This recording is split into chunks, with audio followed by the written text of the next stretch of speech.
আসসালামু আলাইকুম ওয়া রাহমাতুল্লাহি ওয়া বারাকাতুহু। প্রিয় শিক্ষার্থী বন্ধুরা, আশা করি তোমরা ভালো আছো। আমি আরিফুজ্জামান তোমাদের আবারও অনলাইন ক্লাসে স্বাগতম। আজ অষ্টম, নবম এবং দশম শ্রেণীর বন্ধুদের উদ্দেশ্যে একটি গুরুত্বপূর্ণ টপিক নিয়ে এসেছি, যা হলো use of suffixes and prefixes. Suffix এবং প্রিফিক্সের ব্যবহার সম্পর্কে, যেটা আমাদের আজকে পার্ট 6 সর্বশেষ পার্ট। আমরা গত পার্ট 1 থেকে 5 পর্যন্ত আমরা গত 5টি পার্টে আমরা কিভাবে সাফিক্স এবং প্রিফিক্স যুক্ত করে নাউন, অ্যাডজেক্টিভ, ভার্ব, অ্যাডভার্ব তৈরি করা যায় সে সম্পর্কে জেনেছি। তার গঠন সম্পর্কে আমরা জেনেছি। আজকে সেই নাউন, অ্যাডজেক্টিভ, ভার্ব এবং অ্যাডভার্ব ব্যবহার করে আমরা এখানে একটি অনুশীলন বা এক্সারসাইজ দেওয়া আছে, সেটাকে সমাধান করার চেষ্টা করব। তো বন্ধুরা, আজকের ক্লাসটি খুবই খুবই তোমাদের জন্য গুরুত্বপূর্ণ। তোমরা অবশ্যই মনোযোগ সহকারে এই ক্লাসটি উপভোগ করবে এবং কিভাবে আমরা এই শূন্যস্থানটা বা এই অনুশীলনটাকে সমাধান করি সে সম্পর্কে তোমরা অবশ্যই মনোযোগী হবে। চলো বন্ধুরা, আমরা আমাদের অনুশীলনে চলে যাই। বন্ধুরা, এই সাফিক্স এবং প্রিফিক্সটা, এই প্রশ্নটার উত্তর করার জন্য আমরা গতানুগতিক নিয়ম অনেক সময় মুখস্থভাবে আমরা করে থাকি। এটা হচ্ছে যে এখানে রেইন আছে, আমি আমার মতো করে একটা বসাই দিয়ে করে ফেলি। না বন্ধুরা, আমরা ওটা করব না। আমরা একটা স্ট্রাকচার ব্যবহার করে কিভাবে অতি সহজে একটা সাফিক্স এবং প্রিফিক্সেস বসানো যায় এবং শূন্যস্থানটা পূরণ করা যায় সে সম্পর্কে আমরা জেনে নেব। বন্ধুরা চলো, বন্ধুরা আমরা একটা স্ট্রাকচার দেখি কিভাবে করা যায়। Adverb, noun, verb, adverb, adjective, noun, adverb. এখানে আমি একটা স্ট্রাকচার লিখেছি, adverb, noun, verb, adverb, adjective, noun, adverb. এটা হলো এখানে চারটা পার্টিসিপেন্টের চারটা অংশ আছে, সেটা নাউন, অ্যাডজেক্টিভ, ভার্ব, অ্যাডভার্ব। প্রতিটা সেন্টেন্সই শুধু গঠন হয় পার্টিসিপেন্টের মাধ্যমে। তাহলে ভেরি ইম্পর্টেন্ট, আমাদের পার্টিসিপেন্ট জানাটা সবচেয়ে গুরুত্বপূর্ণ বিষয়। সেগুলো আমরা অবশ্যই জেনে আসছি পরবর্তী পার্টে। আজকে আমার 6 নম্বর পার্ট, যেটা লাস্ট আমাদের, যেটা অনুশীলনের মাধ্যমে আমরা সমাপ্ত করতে যাচ্ছি। তো বন্ধুরা, এখানে আমি একটা স্ট্রাকচার লিখছি, adverb, noun, verb, adverb, adjective, noun, adverb. এই স্ট্রাকচারটাকে ব্যবহার করে আমরা এটার উত্তর দেব। তো এটার উত্তর দেওয়ার আগে আমরা ছোট একটা এক্সাম্পল জেনে আসি। একটা বীজ আমরা এখানে একটু করে আসি। বীজটা হলো আয়রন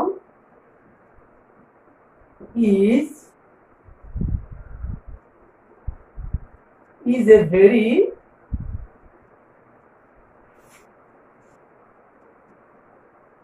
countable না তো, iron very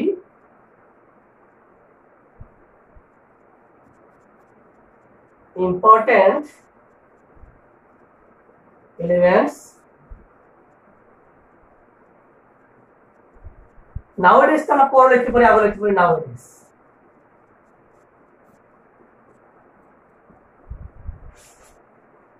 Iron is a very important element nowadays, বা nowadays iron is very important element, আমরা সেটা লিখতে পারি।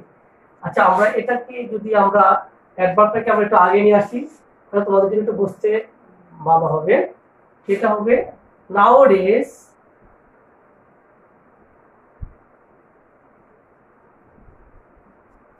iron is a very important elements।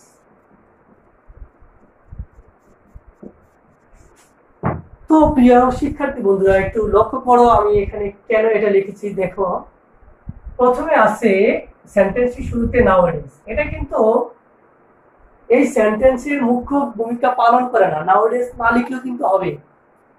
কারণ অ্যাডভার্ব একটা সেন্টেন্সের খুব গুরুত্বপূর্ণ বিষয় না, অ্যাডভার্ব লিখতে হবে তা নয়। কিন্তু সেন্টেন্সের আমার যদি এখানে আয়রন আছে, আয়রনের আগে যদি আয়রন একটা কি নাউন, নাউনের আগে যদি গ্যাপ থাকে, আমি আবার বলি নাউনের আগে যদি গ্যাপ থাকে, তাহলে এখানে নাউনের আগে কি বলবে? অ্যাডভার্ব বলবে। বন্ধুরা, আমি কি বুঝতে পেরেছি? এখানে আয়রনের গ্যাপ আছে, গ্যাপ শূন্যস্থান। এখানে কি বসাইলাম? এখানে একটা অ্যাডভার্ব বসবে। দেখবে যে এখন কোন অ্যাডভার্বটা দেওয়া আছে, কোন অ্যাডভার্ব দেওয়া আছে কিনা বা কোন অ্যাডজেক্টিভ দেওয়া আছে কিনা। যদি কোনো অ্যাডজেক্টিভ থাকে তাকে অ্যাডভার্ব বানাতে হবে। এটা হলো আমার অ্যাডভার্ব, এই সেন্টেন্সটা হলো আমার অ্যাডভার্ব, এটা হলো আমার নাউন, এটা হলো আমার ভার্ব। এটা নাউন, এটা ভার্ব, এটা অ্যাডভার্ব। এটাকে অ্যাডজেক্টিভ হিসেবে আমরা ধরতে পারি। আমরা জানি বিভাগের পরে অ্যাডজেক্টিভ বসে। এটা একটা অ্যাডজেক্টিভ, এটা একটা নাউন। আমি বুঝতে চাচ্ছি যে একটা সেন্টেন্স গঠন করতে হলে আমাদের পার্সোনালিটিটা খুব ইম্পর্টেন্ট, কিন্তু পার্সোনালিটিটা কোনটা কোন জায়গায় বসবে সেটা স্ট্রাকচারটাই আমি এখানে লিখে দিয়েছি। অ্যাডভার্ব থাকলে অ্যাডভার্বের পরে যদি গ্যাপ থাকে, তারপরে যদি কোনো ভার্ব থাকে তাহলে মাঝে নাউন বসবে। আবার যদি নাউন থাকে, নাউনের পরে যদি গ্যাপ থাকে, তারপর যদি অ্যাডভার্ব থাকে বা অ্যাডজেক্টিভ থাকে, তার আগে কি বসবে? ভার্ব বসবে। আবার যদি নাউন আছে, ভার্ব আছে, নাউনও আছে, ভার্বও আছে, গ্যাপ আছে, গ্যাপের পরে অ্যাডজেক্টিভ থাকে, তাহলে বলবে এখানে অ্যাডভার্ব। আবার দেখবেন সেন্টেন্সে অ্যাডভার্ব আছে, নাউন আছে, ভার্ব আছে, অ্যাডভার্ব আছে, তারপরে গ্যাপ আছে, তারপর নাউন আছে, তাহলে তাদের গ্যাপের মধ্যে বলবে অ্যাডজেক্টিভ। আবার দেখবেন অ্যাডভার্ব আছে, নাউন আছে, ভার্ব আছে, অ্যাডভার্ব আছে, অ্যাডজেক্টিভ আছে, অ্যাডজেক্টিভের পরে কি আছে? অ্যাডভার্ব আছে বা নাই কিছু, তাহলে সেখানে বলবে নাউন। আমি আবারও বললাম, অ্যাডভার্বের আগে নাউন বলবে, নাউনের আগে অ্যাডজেক্টিভ বলবে, অ্যাডজেক্টিভ আগে অ্যাডভার্ব বলবে, অ্যাডভার্বের আগে ভার্ব বলবে, ভার্বের আগে নাউন বলবে, নাউনের আগে কি বলবে? অ্যাডভার্ব বলবে। এই নিয়মটা অবশ্যই আমি তোমাদের ক্লাসে, যারা আমার ক্লাস করেছো তোমরা অবশ্যই, আমি এই স্ট্রাকচারটা তোমাদের অবশ্যই ক্লাসে আলোচনা করেছি। আজকে আবারও তোমাদের উদ্দেশ্যে আমি এই আলোচনাটা নিয়ে আসলাম, যাতে তোমাদের জন্য একটু সহজ হয়ে যায়। তো এটা হলো একটা স্ট্রাকচার যেটা আমাদের অবশ্যই মনে রাখতে হবে। আচ্ছা বন্ধুরা, আরো কিছু আমাদের নিয়ম আছে, কিছু রুলস আছে যেটা আমরা আলোচনা করব। সেটা হলো, যদি বন্ধুরা এন্ড অথবা অর থাকে, এন্ড অথবা অর এর আগে যদি, এন্ড অথবা অর এর আগে যদি অ্যাডজেক্টিভ থাকে, কি থাকে? অ্যাডজেক্টিভ, তাহলে পরেও অ্যাডজেক্টিভ বলবে। আমি কি বুঝতে পেরেছি বন্ধুরা? এন্ড অথবা অর এর আগে যদি অ্যাডজেক্টিভ থাকে, পরেও অ্যাডজেক্টিভ হবে। ক্লিয়ার? আবার এন্ড অথবা অর এর পূর্বে যদি নাউন থাকে, তাহলে পরও কি হবে? নাউন হবে। ক্লিয়ার বন্ধুরা? পরও কি থাকবে? নাউন হবে। এবং প্রিপজিশনের আগে যদি প্রিপজিশন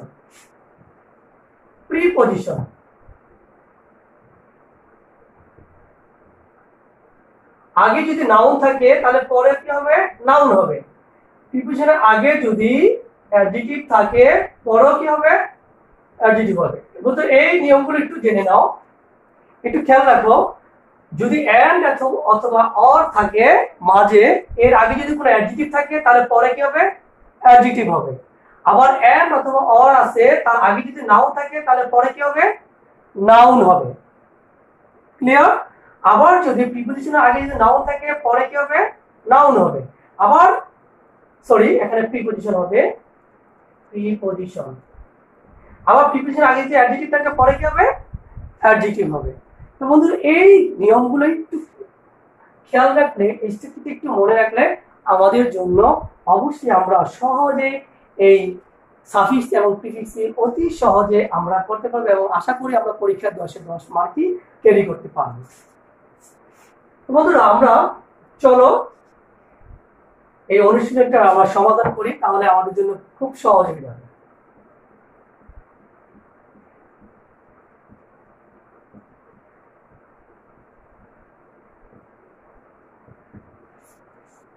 আসুন সেন্টেন্সটা পড়ে, আওয়ার উইন্টার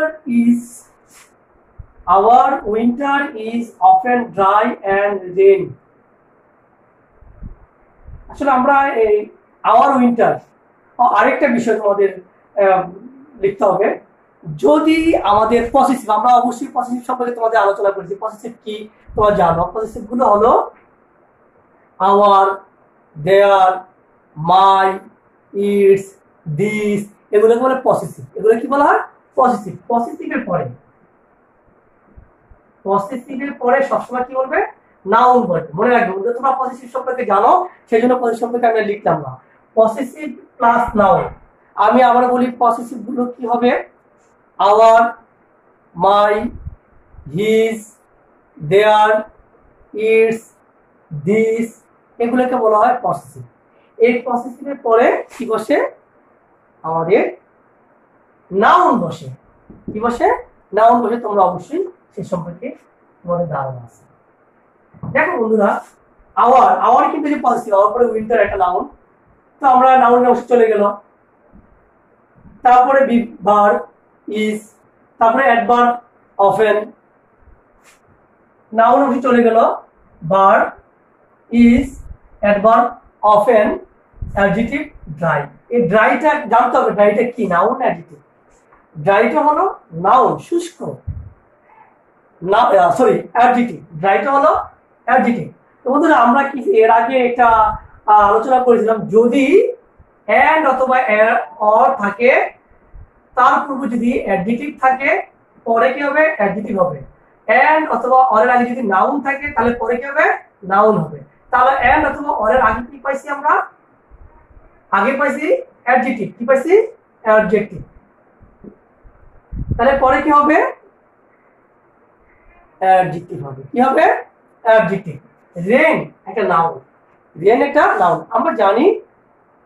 এখন আমরা এখানে একটা সাফিক্স যুক্ত হবে। কি যুক্ত করব, সাফিক্স, মানে পরে।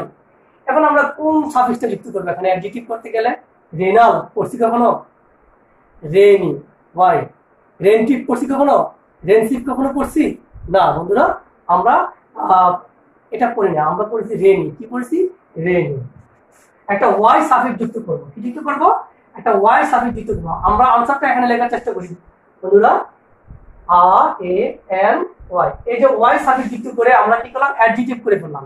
কি করে ফেললাম, অ্যাডজেক্টিভ। কারণ এটা একটা অ্যাডজেক্টিভ, তাহলে এন্ড এর পরে কি বসবে, একটা অ্যাডজেক্টিভ, তাহলে আমরা একটা অ্যাডজেক্টিভ করে ফেললাম। তাহলে আমরা কি বললাম, rainy. Our winter is often dry and rainy, but in their season, season একটা নাউন, সিজন একটা কি, নাউন। তাহলে নাউন আগে কি বসবে বন্ধুরা, অ্যাডজেক্টিভ বসবে। নাউন আগে কি বসবে, অ্যাডজেক্টিভ। আমার সেন্টেন্সের মাঝে রাখতে হবে, নাউন আগে কি বসবে, অ্যাডজেক্টিভ। তাহলে এখানে বন্ধুরা কি বসবে, রেনি বসবে। কি বসবে, rainy, rainy. But in the rainy season there is no often adverb, adverb। আবার এখানে রেইনফল। একটু খেয়াল করো সেন্টেন্সের শেষে কি আছে, তুমি একটু খেয়াল করো। সেন্টেন্সের শেষে রেইনফল, রেইনফল একটা নাউন, রেইনফল একটা কি, নাউন। বন্ধুরা নাউনের আগে কি বসবে, অ্যাডজেক্টিভ। আবার এখানে কিন্তু আবার অ্যাডভার্ব আছে, ভেরি ইজি। তাহলে কি বসবে, এক্সেস, এক্সেস একটা নাউন। তো দুইটা নাউন তো একসাথে বসবে না, এক্সেসও নাউন, রেইনফলও নাউন, দুইটা নাউন তো একসাথে বসবে না। তাহলে নাউনের আগে কি বসবে, একটা অ্যাডজেক্টিভ বসবে। তাহলে এক্সেসের অ্যাডজেক্টিভ কি হবে, আমার জানতে হবে। এক্সেসটা অবশ্যই না এক্সেসিভ, না এক্সেসিভ বা এক্সেসিভ লেখা যাবে না, এক্সেসিভ। কি, আইভি, এক্সেসিভ। এই যে আইভি আমরা যুক্ত করে, সাফিক্স যুক্ত করে কি করলাম, একটা অ্যাডজেক্টিভ তৈরি করলাম, একটা অ্যাডজেক্টিভ তৈরি করলাম। তারপর দেখো দিস রেইনফল, এই যে দেখো এখানে পজিটিভ, দিস, দিসের পরে rainfall, rainfall noun. Kids, some, some, সামের আগে সবসময় কি বলবে, নাউন বলবে।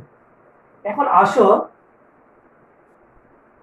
This rainfall kids some advantages, advantages though, বলা হয়েছে দিস রেইনফল, এই রেইনফল বা অতি যেটা বৃষ্টি, কিডস সাম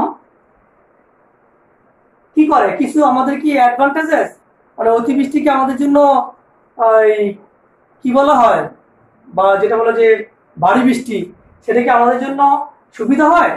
বুঝতে হবে আগে সেন্টেন্সের মোটিভ বুঝতে হবে, দেখতে হবে যে এই সেন্টেন্সটাতে কিন্তু আমরা কিন্তু প্রিফিক্সে পড়েছি। খেয়াল করতে হবে যে এই সেন্টেন্সটা আমি শুধু লিখে দেবে তা নয়, দেখতে হবে যে এখানে কোনো অ্যান্টোনিম করে না, বিপরীত শব্দ মিন করে কিনা, এই সেন্টেন্সে কোনো বিপরীত শব্দ মিন করে কিনা, তাহলে কিন্তু আমাকে প্রিফিক্সে চলে যেতে হবে। বন্ধুরা দেখো, this rainfall kids some, kids some, স্বাভাবিক কথায় এখানে একটা কি বলবে, নাউন বসবে। এখানে সেন্টেন্সের পরে কি বসবে? নাউন বসবে। তো দেখো বন্ধু, এটা কিন্তু একটা নাউন, অ্যাডভান্টেজ একটা নাউন, তো এখানে নাউনই বসবে।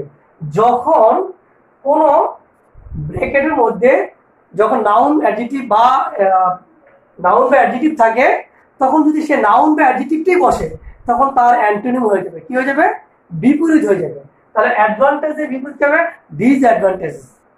কি হবে? একটা প্রিফিক্স যুক্ত করবো, ডিসঅ্যাডভান্টেজ।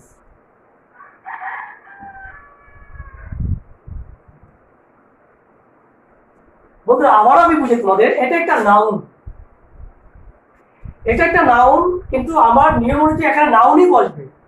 নাউন আছে কিন্তু নাউনই বসবে, কিন্তু আমাকে সাফিক্স এবং প্রিফিক্স করা যাবে।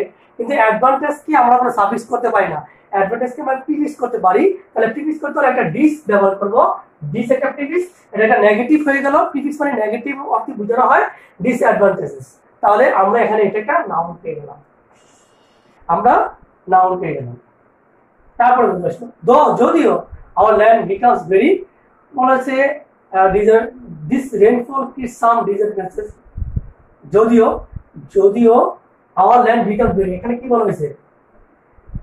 ভারী বৃষ্টি আমাদের, যদিও আমাদের অসুবিধা, ডিসঅ্যাডভান্টেজ মানে কি? অসুবিধা। ভারী বৃষ্টি আমাদের কিছু অসুবিধা আছে।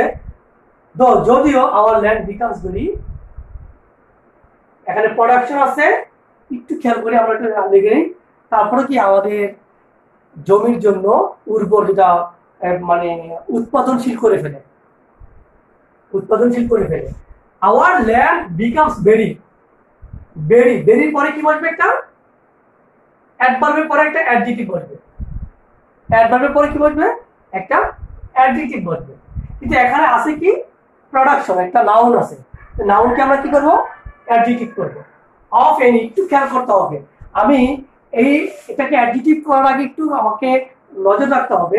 এখানে একটা প্রিপজিশন আছে, এই প্রিপজিশনের পরে একটা অ্যাডজেক্টিভ আছে। প্রিপজিশনের পরে কি আছে? অ্যাডজেক্টিভ। তাহলে প্রিপজিশনের পরে যে অ্যাডজেক্টিভ থাকে, তাহলে এর আগে কি বলতে আমাকে অ্যাডজেক্টিভ বসাতে হবে। কি বসাবো? অ্যাডজেক্টিভ বসাবো।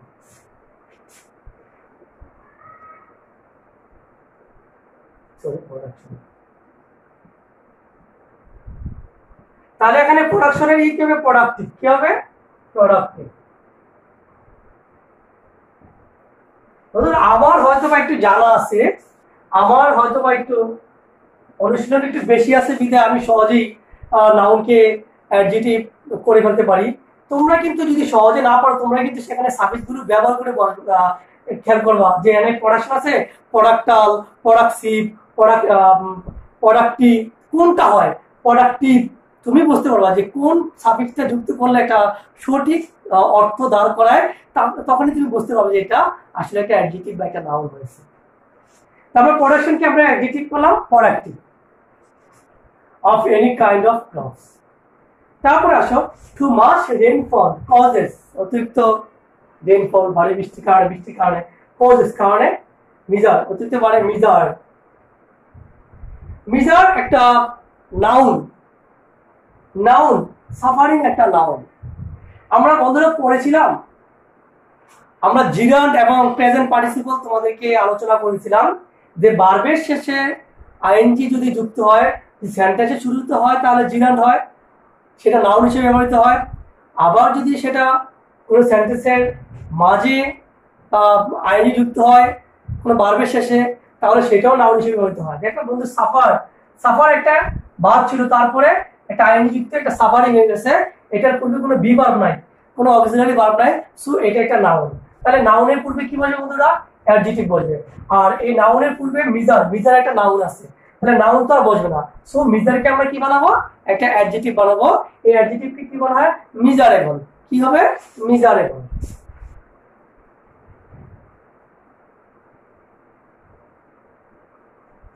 মিজারেবল টু দ্য পিপল, আবার সেন্টেন্স শেষ, আবার সেন্টেন্স শুরু। স্পেশাল, দ্য ফার্ম আর দ্য পোস্ট দে সাফার। দেখো শিক্ষার্থী বন্ধুরা, এই সেন্টেন্সটা শুরু হয়েছে স্পেশাল দিয়ে, এরপরে আছে একটা নাউন, এটা খেয়াল করতে হবে। এরপরে আছে কি একটা নাউন, তারপরে কি আছে বিভাগ, আচ্ছা আমরা বি ভার্বে চলে যাই। বি ভার্বের আগে কি আছে? নাউন। নাউনের আগে কি হবে? অ্যাডভার্ব। তো বন্ধুরা বি ভার্বের আগে কি হবে? নাউন। এটা পরে করি। এটার আগে কি হবে? অ্যাডভার্ব। তাহলে স্পেশাল এটাকে অ্যাডভার্ব করি স্পেশালি। স্পেশালি নাকি? আমরা এটাকে অ্যাডভার্ব করি স্পেশালি। স্পেশালি স্পেশালি আমরা অ্যাডভার্ব তৈরি করে ফেললাম। তাহলে অ্যাডভার্বের পরে কি হবে? এখানে অ্যাডভার্বের পরে নাউন হবে। আর দেখতে হবে এটার উপরে কি আছে? ভার্ব আছে। ভার্ব আছে এখানে। কি আছে? ভার্ব। ভার্বের আগে কি হবে? নাউন। এখানে ফার্ম। এখানে কি ফার্ম? ফার্ম কিন্তু একটা নাউন। ফার্ম একটা নাউন, কিন্তু আমাকে নাউন এই নাউন হবে না। এখানে এই আমাকে একটা সাবজেক্ট অথবা প্রিফিক্স তৈরি করতে হবে, কিন্তু আমার কোনো সুযোগ নেই, প্রিফিক্স হবে না। আমাকে অবশ্যই স্পেশালি দ্য ফার্মার আর দ্য ওস্ট ক্ষতি ফার্মার। কৃষকরা সবচেয়ে বেশি কি হয়? ওস্ট মানে কি? সবচেয়ে বেশি ক্ষতি সাফার। তাহলে এখানে কি ফার্মার হবে? কেবল একটা নাউন তৈরি করবো আমরা। কি করবো? ফার্মার। ফার্ম সরি ফার্ম একটা ভার্ব। ফার্ম একটা ভার্ব, তার শেষে আমরা একটা ইয়ার যুক্ত করে কি করলাম? ফার্মার করে ফেললাম। কি করে ফেললাম? ফার্মার করে ফেললাম। এরপর ওস্ট অ্যাডজেক্টিভ। অ্যাডজেক্টিভের পরে কি হবে? নাউন হবে। কি হবে? নাউন। তাহলে সাফার, তাহলে কি হবে? এটা ভুক্তভোগী কারা? দি ফার্মার আর দ্য ওস্ট সাফারিং না সাফারার? বুঝতে হবে এখানে সাফারারও হয় সাফারিংও হয়। আমার শব্দের অর্থ একটা সাফিক্স যুক্ত করবে, এখানে একটা সাফিক্স যুক্ত করব। এখানে একটা সাফার একটা ভার্ব। সাফার একটা কি? ভার্ব। আমরা জানি ভার্বের শেষে ইয়ার যুক্ত করে বা ওয়ার যুক্ত করে, ইয়ার ওয়ার অথবা কি আইএনজি যুক্ত করে নাউন করা হয়। ভার্বের শেষে ইয়ার ওয়ার বা আইএনজি যুক্ত করে কি করা হয়? নাউন করা হয়। তাহলে এখন দেখবো সাফারিং লিখলে কি আমার সেন্টেন্সের সঠিক অর্থ প্রকাশ করে কিনা, বা সাফার অর্থ লেখা যাবেই না। সাফারার লেখলে কি আমার সঠিক, সাফারার যদি ইয়ার লেখি আমার এই সেন্টেন্সের সঠিক অর্থ ক্যারি করে কিনা, সেটা আমাকে অবশ্যই জানতে হবে। দেখি বন্ধুরা কি স্পেশালি দ্য ফার্মার আর দ্য ও সাফারার। সাফারার মানে কি? ভুক্তভোগী। সো এখানে কি হবে? সাফারার। আর সাফার মানে কি? মানে সেটাও সাফারিং। সাফার মানে ভোগা, হ্যাঁ, বা কষ্ট ভোগ মানে কষ্ট। তাহলে আমরা সেটা হবে না, আমরা হবে এখানে একটা সাফারার ভোগী, ভুক্তভোগী। সেখানে কি হবে? ভার্বের সাথে ইআর যুক্ত করা হবে। সাফারার একটা সাফিক্স যুক্ত করলাম। এখানে একটা কি যুক্ত করলাম? সাফারার। এখানে একটা সাফিক্স যুক্ত করলাম। এখানে একটা অ্যালয় যুক্ত করলাম, অ্যাডভার্ব। এখানে একটা অ্যাবল যুক্ত করে অ্যাডজেক্টিভ। এখানে কি করলাম? অ্যাডজেক্টিভ। এখানে কি? Noun. Floods occur and many people become। আরেকটা প্রশ্ন এসে বলতে বি এবং বিকাম থাকলে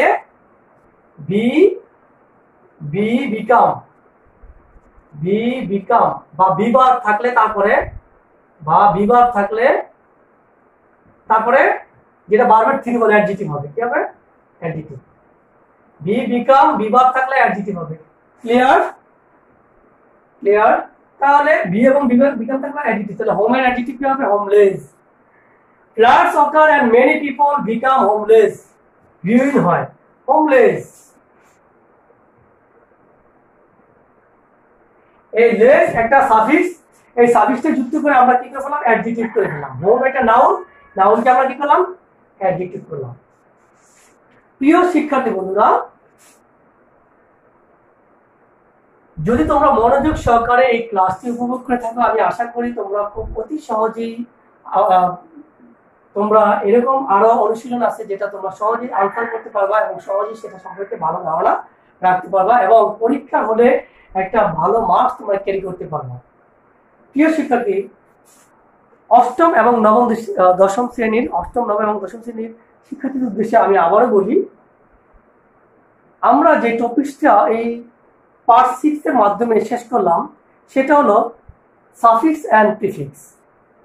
তোমরা যদি হঠাৎ করে এই সাফিক্স এন্ড প্রিফিক্সটাকে তোমরা পার্ট 6 দিয়ে শেষ করতে যাও, হয়তো বা বুঝতে একটু অসুবিধা হবে। তাই তোমরা আমার পার্ট 1 থেকে 6 পর্যন্ত সবগুলো পার্ট তোমরা এক এক করে তোমরা দেখলে এই অনুশীলনগুলো বা প্রশ্ন উত্তরগুলো তোমাদের দিতে খুবই সহজ হবে। আর আশা করি তোমরা ভালোভাবে উত্তরগুলো তোমরা দিতে পারবে। তো পরবর্তী ক্লাসের জন্য আমরা পরবর্তী টপিকস নিয়ে আসবো, সেই পর্যন্ত তোমরা অপেক্ষা করবে এবং বেশি বেশি অনুশীলন করবে, খাতায় লিখবে। এটা আমরা একটা জানি, the more you read the more you learn. যতই পড়বে তত শিখবে, পড়ার কোনো শেষ নাই। অনুশীলন যতই করবে, practice makes a man perfect, সেটা বলা হয়। যত বেশি তোমার প্র্যাকটিস করবে তাকে তুমি পারফেক্ট হবে। খুব বেশি বেশি প্র্যাকটিস করবে, প্র্যাকটিস করলে অবশ্যই তুমি একটা ভালো ফলাফল অবশ্যই আশা করি তুমি পাবে। সেই পর্যন্ত আমরা পরবর্তী ক্লাসের জন্য অপেক্ষা করি এবং সেই পর্যন্ত তোমরা ভালো থাকো। আজ বিদায় নিলাম। আসসালামু আলাইকুম।